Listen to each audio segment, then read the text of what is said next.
France Info. Bonjour Adrien Quatennens. Bonjour. Est-ce qu'il faut voter pour le second tour des municipales le 28 juin prochain, qui est l'objectif maintenu par le gouvernement ? Il faut voter pour le second tour des élections municipales. On se réjouit toujours quand il y a des élections, c'est important, c'est la vie démocratique de notre pays.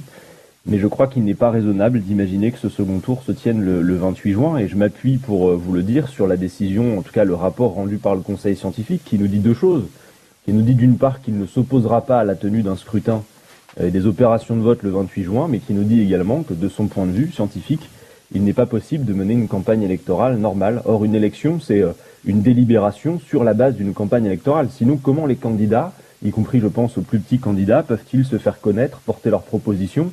Sinon, ça revient en quelque sorte à donner de fait une prime maximale aux maires sortants qui peut-être sont les seuls qui dans cette période ont pu communiquer directement avec leurs administrés. Donc pour moi, les choses sont simples. S'il n'y a pas la possibilité de faire une campagne populaire, il ne peut pas y avoir d'élection, ça n'a pas de sens. Ça veut dire qu'on risque de sacrifier la démocratie sous l'autel de l'exigence sanitaire. C'est le risque selon vous ? Mais je vois pas en quoi on sacrifie la démocratie si on se donne au contraire le moyen d'assurer le fait que peut-être plus tard, dans quelques mois, il y ait une campagne électorale digne de ce nom. Vous savez, la démocratie, ne croyez-vous pas qu'elle a été en quelque sorte sacrifiée avec les opérations de vote du 15 mars ?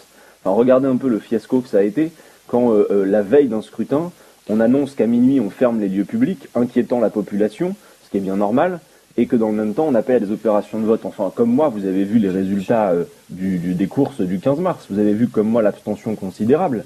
Est-ce que ça, c'est pas un sacrifice pour la démocratie ? Je le crois, si.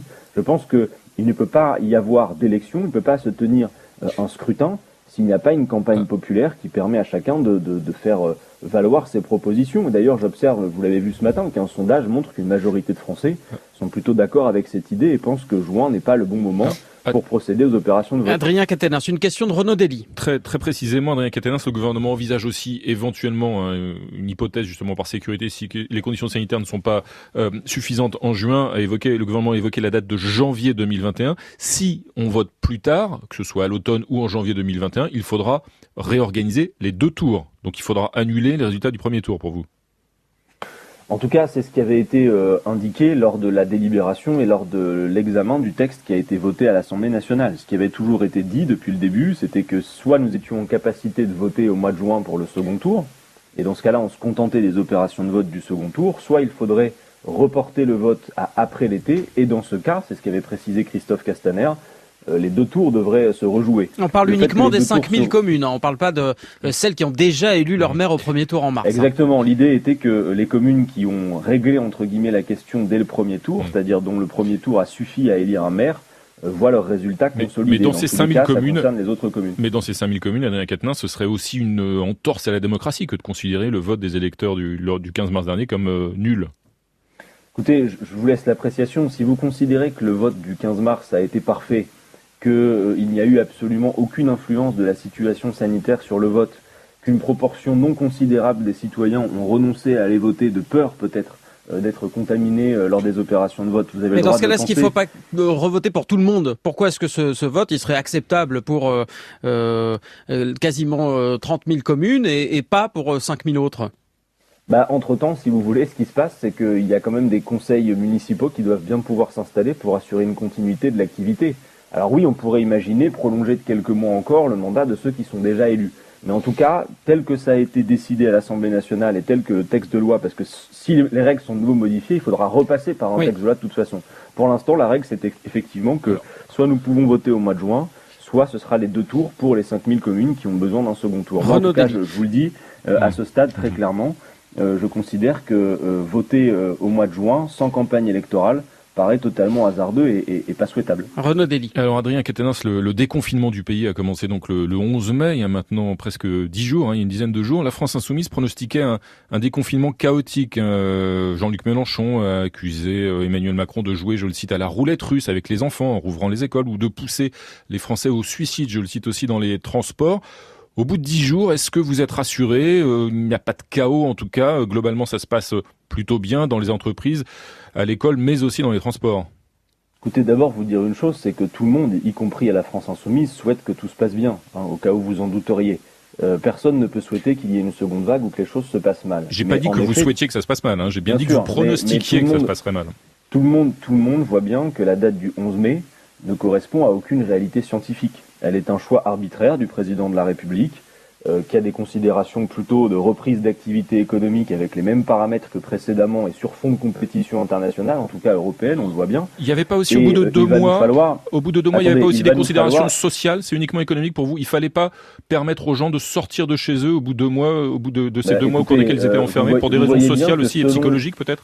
Bien sûr, mais c'est évident, le confinement n'est pas la solution ad vitam aeternam. Je suis pas en train de vous dire que la France insoumise est favorable à un confinement qui se prolongerait indéfiniment. Néanmoins, je vous dis une chose, c'est qu'on voit bien que, en fonction du type d'activité auquel vous souhaitez vous adonner, la prise de risque qu'on tolère pour vous n'est pas la même. Pour aller travailler, vous pouvez vous entasser dans les transports en commun, par contre, vous pouvez pas vous rassembler pour aller voir un concert ou autre chose. Donc on voit bien que le premier objectif, c'était de retourner au travail quoi qu'il en coûte. Et d'ailleurs, je vais même vous dire, la reprise de l'école, avec en priorité le fait que ce soit les petits qui soient remis à l'école, c'est bien la preuve que parce que les plus grands, et d'ailleurs ça a été dit par Monsieur Castex, parce que les plus grands peuvent se garder eux-mêmes, entre guillemets, la reprise de l'école pour les petits permet aux parents d'aller travailler. Mais je veux répondre à votre question sur le 11 mai et le résultat. Je crois que tous, nous avons besoin d'être prudents sur ce qui va se produire, parce que vous savez comme moi que le virus circule toujours, et que il y a la durée d'incubation. Donc je pense que pour tirer les premières conclusions des effets du 11 mai, sur la circulation de l'épidémie, il nous faut attendre à minima, je dirais, jusqu'à la semaine prochaine. Je souhaite que tout se passe bien, mais j'ai observé comme vous des scènes qui peuvent nous inquiéter dans les transports en commun. J'observe comme vous que certaines entreprises, je pense par exemple aux PME, ne disposent pas tout à fait des moyens de protection à offrir à leurs salariés. Donc oui, il y a de quoi être inquiet, en tout cas il y a de quoi redire qu'il faut être vigilant et que les salariés doivent pouvoir disposer des moyens de protection. Pas de masque, pas de travail, pas de moyens de protection. On ne peut pas obliger les gens à prendre des risques pour leur santé. Adrien Quatennens, coordinateur de la France Insoumise et député France Insoumise du Nord, vous restez avec nous. On va parler dans un instant de la situation de l'hôpital et de nos personnels soignants. France Info. Et tout est plus clair. Adrien Quatennens, coordinateur de la France Insoumise et député du Nord, est l'invité du 8h30 de France Info ce matin. On ne parle pas de Grenelle, mais de Ségur de la Santé, du nom de la rue où est situé le ministère de la Santé. Des discussions qui vont se lancer et durer jusqu'à la mi-juillet pour essayer de transformer, de réformer nos hôpitaux. C'est en tout cas l'objectif d'Olivier Véran, le ministre de la Santé. Adrien Quatennens, est-ce que c'est une bonne façon de tirer les leçons de cette gestion de la pandémie, sachant qu'Emmanuel Macron lui-même a reconnu des erreurs? Écoutez, j'espère que les revendications qui sont celles notamment du collectif interhospitalier seront entendues et qu'elles seront suivies des faits. Parce que vous le savez, la situation à l'hôpital public est assez critique et elle n'a pas attendu d'ailleurs le coronavirus pour se manifester. J'ai pas vu qu'il y avait d'union nationale ou d'applaudissements tous les soirs à 20h au balcon pendant toute l'année qui a précédé le coronavirus, pendant laquelle le personnel soignant et non soignant de l'hôpital manifestait. On les recevait plutôt à coups de gaz lacrymogène, voyez-vous, et on a vu beaucoup de plans pour l'hôpital mis sur la table depuis ces dernières années, qui étaient des plans en réalité qui visaient simplement à amoindrir en quelque sorte les économies incroyables qui étaient encore demandées à l'hôpital. Vous savez, il ne faudrait pas faire croire qu'il n'y a pas de responsabilité politique dans la situation de fragilité et de vulnérabilité de notre système de santé. Nous avons eu en France un système de santé qui était admiré à travers le monde. Et ce n'est pas un hasard si en 15 ans, nous avons perdu par exemple 69 000 lits d'hôpitaux et encore près de 4 000 en 2018 sous Emmanuel Macron. Alors, j'observe que Olivier Véran a maintenant l'intention de nous parler de revalorisation salariale au niveau de l'hôpital. Très franchement, il y a beaucoup à faire. Rien que pour que les infirmiers rattrapent le niveau, un niveau supérieur, parce qu'aujourd'hui la France est très mal classée dans l'OCDE du point de vue de la rémunération des infirmiers. Il faudrait quasiment les augmenter de plus de 500 € par mois. Donc je crois vraiment qu'il faut aller très loin dans la revalorisation de salaire, dans le fait de mettre des moyens dans l'hôpital. Il faut s'inspirer notamment stopper la politique de fermeture de lits que nous avons connue jusqu'à présent. Il faut s'inspirer notamment, Adrien Quatennens, des pratiques de nos voisins allemands dont le système de santé visiblement a bien réagi à la pandémie et où les personnels de santé sont globalement mieux payés qu'en France.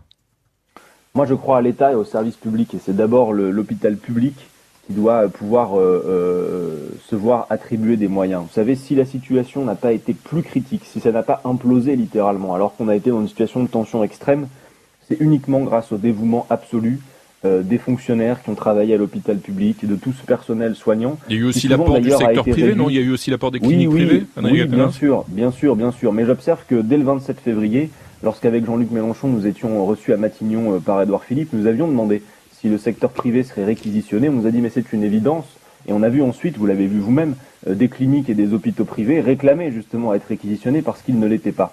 Donc d'abord et avant tout, moi je crois en l'État, en la puissance publique, et l'hôpital public ne tient plus que par le dévouement absolu des fonctionnaires qui y travaillent, et vous l'avez vu également, qui souvent ont été réduits à de l'auto-organisation. Mais le système a tenu, Adrien Quatennens, comme le répète l'exécutif?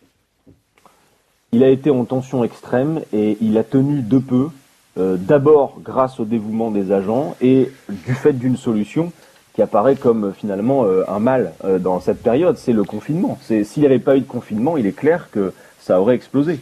Donc de ce point de vue, effectivement, il faudra pour la suite se préparer à nouveau, faire en sorte d'être mieux préparé, puisque la situation de fragilité que nous avons connue, il y aura sans doute d'autres épisodes, d'autres épidémies, et vous serez attentif à ce qu'il y ait des crédits aux bons endroits et des revalorisations oui, salariales conséquentes. Renaud Dély, Adrien Quatennens. Le dernier plan qui a été annoncé pour l'hôpital, c'était 1 milliard d'euros d'économies en moins. Non, ce qu'il faut, c'est réinjecter de l'argent dans l'hôpital public. C'est ce que nous proposons. Renaud Dély. Les conséquences économiques de cette crise sont évidemment terribles. De nombreux secteurs industriels sont totalement à l'arrêt, notamment l'automobile. Dans ce cadre-là, le groupe Renault doit présenter la semaine prochaine un plan d'économie. Adrien Quatennens, un plan d'économie d'environ 2 milliards d'euros. Et le groupe pourrait décider de fermer certains de ses sites en France.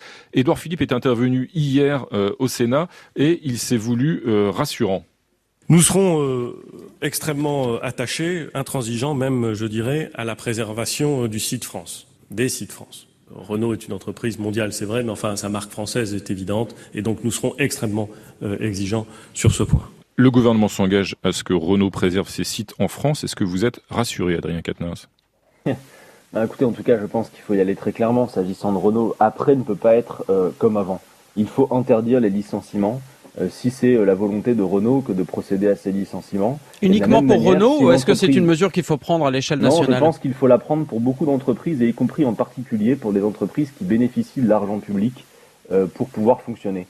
Si Renault a l'intention de licencier, il va falloir qu'il rembourse, par exemple, pour ne citer que celui-là, l'argent du chômage partiel qu'ils auraient touché. Mais voilà, je crois vraiment que, si vous voulez, une telle toutes les entreprises qui ont bénéficié du chômage partiel ne devraient pas pouvoir licencier, c'est ce que vous dites. Les entreprises qui bénéficient en telle proportion de l'argent public, qui sont installées en France et qui sont des fleurons pour lesquels il y a de l'emploi en quantité, il faut le définir. Je vais pas vous faire ça sur un coin de table maintenant, mais il n'est pas possible de laisser filer comme ça et continuer les délocalisations, le grand déménagement du monde avec des entreprises qui sont aussi stratégiques et dont nous avons besoin et dans lesquelles l'État pèse autant. Et où l'argent public pèse autant. De la même manière, regardez, je prends un autre exemple sur l'aspect sanitaire dont on parlait à l'instant. Quand on entend que Sanofi, qui a bénéficié d'1 milliard d'euros de crédits d'impôt recherche, dont l'essentiel des revenus sont le fait des remboursements par la sécurité sociale des médicaments, quand on entend qu'ils ont l'intention de privilégier les États-Unis pour la remise d'un futur vaccin, on se dit non. Ou alors, chers amis, vous remboursez le milliard d'euros que l'on vous a donné. Enfin, c'est assez clair. Sur ces déclarations, le groupe Sanofi d'ailleurs a corrigé dans un deuxième temps les déclarations de son dirigeant. Mais pour ce qui est du groupe Renault, Adrien Quatennens, faisons corriger à Renault ces déclarations aussi. Très concrètement, l'État s'apprête à accorder un prêt de 5 milliards d'euros au groupe qui est en perdition. Il doit annuler cet engagement. Mais non, nous devons tout faire pour maintenir l'emploi en France, et y compris s'il le faut investir. Mais la contrepartie, ça ne peut pas être que l'entreprise nous explique qu'elle compte délocaliser tel ou tel site et supprimer de l'emploi en France. Ça veut dire qu'il faut mettre des conditions à chaque fois que l'État donne de l'argent à une entreprise. Regardez, à l'Assemblée conditions nationale, conditions sociales, conditions écologiques également. Évidemment, à l'Assemblée nationale, pas plus tard qu'il y a 10 jours, nous avons de nouveau voté, nous avons voté contre pour cette raison. Il y a eu un plan de 20 milliards d'euros de nouveau d'argent public déversés sur les entreprises sans la moindre contrepartie, ni en termes d'emploi, ni en termes d'exigences environnementales, écologiques. Évidemment qu'il faut conditionner la remise de l'argent public. Ça ne peut pas être l'arrosage sans condition, avec le résultat après que l'on voit qu'il y a des entreprises qui touchent du crédit d'impôt compétitivité emploi, du crédit d'impôt recherche, de l'argent public, et qui n'en ont que faire, ne sont pas soucieuses de l'intérêt général et viennent ensuite, en quelque sorte, trahir leur patrie et tout ce qui leur a été donné. Oui, il faut pouvoir, en quelque sorte, assurer l'intervention de l'État pour conditionner le fait que l'argent public soit versé à des entreprises qui agissent sur le territoire, bien sûr. Mais très concrètement, comment fait-on pour un groupe comme Renault, par exemple, automobile, qui ne vend plus de véhicules depuis 3 mois? Vous dites interdire les licenciements, mais est-ce qu'un plan de départ volontaire ou des départs en retraite non remplacés, ça, vous le comprendriez au regard d'une entreprise, encore une fois, qui n'a plus de clients? Non, parce qu'il y a beaucoup de choses à faire par la suite, à l'avenir. Nous aurons besoin, y compris pour la transition écologique, de revoir les process, de changer les profils des voitures qui vont être réalisées, et nous pouvons garantir, et l'État peut intervenir, et même pourquoi pas, il faut pouvoir y penser, même si ce n'est pas la solution à tout bout de champ, en tout et pour tout, mais à nationaliser certaines entreprises. On ne peut pas imaginer se séparer des français de Renault. Nationaliser Renault, il faut nationaliser Renault aujourd'hui, ça coûte combien? Ça coûterait combien? Non, je ne dis pas qu'il faut nationaliser Renault aujourd'hui, mais je dis, et d'ailleurs j'observe que certains grands patrons le disent aussi, vous entendez M. Roux de Bézieux qui ne fait plus aujourd'hui d'un casus belli le fait d'imaginer qu'on puisse nationaliser certaines entreprises.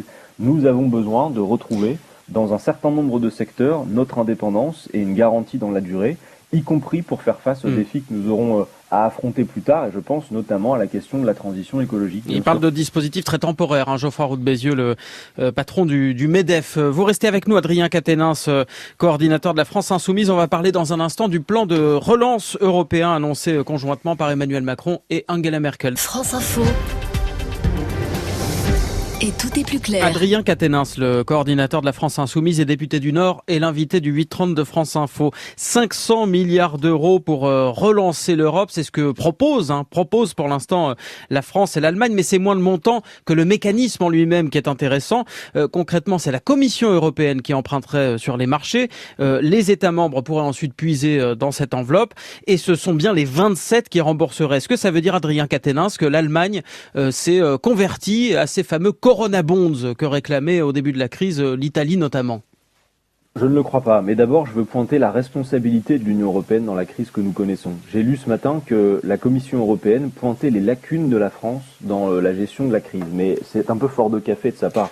Parce que la Commission européenne, ça fait des années qu'elle demande aux États membres de procéder à des économies et à des politiques d'austérité, y compris dans la santé. C'est notamment à cause de la Commission européenne et de ses exigences qu'on en est réduit là où nous en sommes. Alors aujourd'hui, l'Union européenne prétend, par la voix de M. Macron et de Mme Merkel, ce qui fait quand même une bilatérale où on est assez loin de l'ensemble des États membres, prétend sauver les secteurs qui ont été mis en difficulté avec ces 500 milliards. Bon, d'abord, juste un instant sur la somme. Le Parlement européen, la semaine dernière, a voté une résolution dans laquelle il estime que le plan de relance, digne de ce nom, devrait se chiffrer autour de 2000 milliards d'euros. Thierry Breton, commissaire européen lui-même, sur une antenne concurrente, a parlé de 1600 milliards d'euros. Donc avec 500, on en est loin. Mais surtout, sachant que 500 milliards avaient déjà été mis sur la table, Adrien Quatennens, ça s'ajouterait donc. Vous avez raison de pointer la nature de ces milliards, parce que vous et moi, quand on entend parler de 500 milliards, on se dit waouh, c'est énorme. Mais de quoi s'agit-il? Il s'agit d'emprunts sur les marchés financiers, de prêts garantis. Ce n'est pas de l'argent frais qui serait en quelque sorte injecté directement. C'est pas de l'argent magique. Par la Banque Centrale Européenne. Bah oui, mais regardons, parce que l'argent magique a bon dos. Mais voyez ce qui se fait par exemple en Angleterre, où la Banque d'Angleterre prête directement au Trésor public. Voyez ce qui se fait dans un pays où on a mis très en avant le capitalisme financier, les États-Unis d'Amérique, où la Banque fédérale a complètement mis fin au risque sur les marchés en garantissant l'ensemble.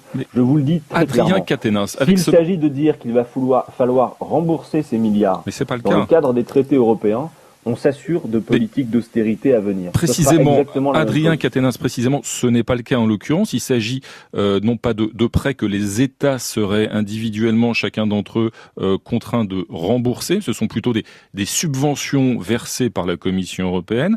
Et les États, et ensuite c'est l'Union européenne. Ce sont les 27 qui vont rembourser. Voilà, c'est l'ensemble de l'Union européenne. C'est une mutualisation de la dette, Adrien Quatennens. Est-ce que ce n'est pas précisément la première illustration de cette solidarité européenne à laquelle vous appelez, qui va par exemple contraindre l'Allemagne, pays plus prospère, plus riche, à payer et à accepter de payer pour des secteurs en difficulté dans des pays moins nantis comme la Grèce ou l'Italie par exemple? Non, Renaud Dely, vous avez suivi comme moi cette conférence de presse, j'imagine, et vous avez entendu que dès les premières minutes, la chancelière Merkel a dit deux choses très intéressantes. 1, il faudra rembourser. 2, il faudra respecter le cadre des traités.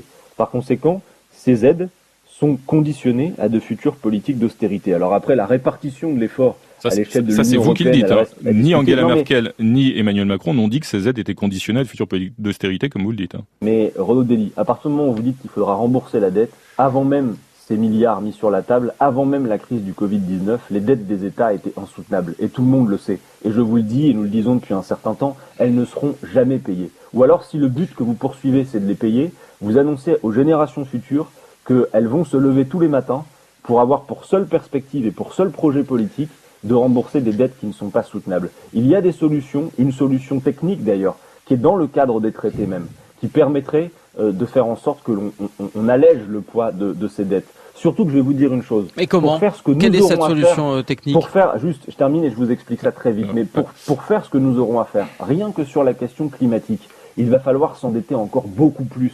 Pour faire la planification écologique, il va falloir s'endetter encore bien davantage. On a compris que c'était une fuite en avant selon vous, mais comment donc, quelle est cette baguette magique qui permettrait d'effacer une partie de la dette? Eh bien écoutez, le cœur de l'affaire, c'est la Banque Centrale Européenne. Il faut en finir avec la sacro-sainte indépendance de la Banque Centrale Européenne. La Banque Centrale Européenne devrait racheter directement aux États les titres de dette et elle pourrait classer cela dans ce qu'on appelle la dette perpétuelle, c'est-à-dire justement une dette où on n'exige pas un remboursement immédiat et où c'est l'économie à long terme qui fait que cette dette s'érode. Et j'observe que depuis que Jean-Luc Mélenchon l'a dit, vous voyez qu'il y a beaucoup d'économistes et pas des mélenchonistes qui s'y mettent également. Je crois que c'est une solution, il faut pouvoir le dire. Si la perspective c'est de rembourser, de payer les dettes et de respecter le cadre des traités européens, on s'assure des lendemains qui déchantent avec de nouvelles politiques d'austérité qui nous mettront en situation de vulnérabilité pour les prochaines crises que nous aurions à affronter, quelle qu'en soit la nature. Angela Merkel et Emmanuel Macron ont annoncé aussi une autre initiative, la constitution d'une Europe de la santé pour coordonner les capacités d'achat et de production d'ailleurs, des traitements, des vaccins, des masques. Est-ce que vous saluez cette initiative? Est-ce que là, il faut bâtir une souveraineté sanitaire européenne alors qu'aujourd'hui la santé n'est pas de la compétence de l'Europe? Eh bien, écoutez, il y a du boulot, mais surtout quand je vois... mais c'est le bon chemin pour vous? Non, quand je vois l'indigence de l'Union européenne dans la crise que nous avons connue... Justement, moi, pour en sortir de cette indigence, est-ce que c'est la direction à prendre que d'essayer de bâtir cette souveraineté européenne de la santé? On ne voit pas s'installer de solidarité européenne telle qu'on pourrait la rêver, Renaud Dely. Même aujourd'hui, entre la France et l'Allemagne, vous le voyez bien, dans la conférence de presse Macron-Merkel, on comprend qu'Emmanuel Macron s'aligne très largement sur les positions de la chancelière. Moi, ce que je veux vous dire, c'est que nous avons besoin de garantir, non pas par chauvinisme, entendez-moi, parce qu'il va falloir coopérer et multiplier les cadres de coopération, mais nous avons besoin d'assurer une forme d'indépendantisme à l'échelle nationale. Voilà, c'est nécessaire. Et dire cela, ça ne veut pas dire... Pas de souveraineté européenne, donc. Pas de solidarité, pas de souveraineté européenne, une souveraineté nationale. Déjà d'avoir la souveraineté, tâchons déjà de retrouver une forme d'indépendance et de souveraineté populaire à l'échelle nationale. Je crois que nous en avons bien besoin. Une toute dernière chose, Adrien Quatennens. Vous ne faites pas partie, la France Insoumise, des 150 responsables politiques et intellectuels de gauche et écologistes qui ont appelé à une convention du monde commun. Est-ce que ça veut dire que l'union de la gauche va se faire sans la France Insoumise ? Écoutez, tout ça est très passionnant, mais dans la période, vous savez, et ça a été un peu passé sous les radars, la France Insoumise, elle produit énormément de choses. On a proposé 11 lois depuis le début de la crise, sur les loyers, sur le pôle public du médicament, sur la gratuité des masques, 4 plans, dont un plan complet de déconfinement qui peut être retrouvé sur Internet. Hier, mais vous tracez votre sillon, vous ne rejoignez pas de commission ce d'enquête type... Si, vous voyez, il y a des cadres qui nous semblent tout à fait intéressants. Tout ça, et par ailleurs, tout ça est intéressant. J'ai pas de difficulté avec ça.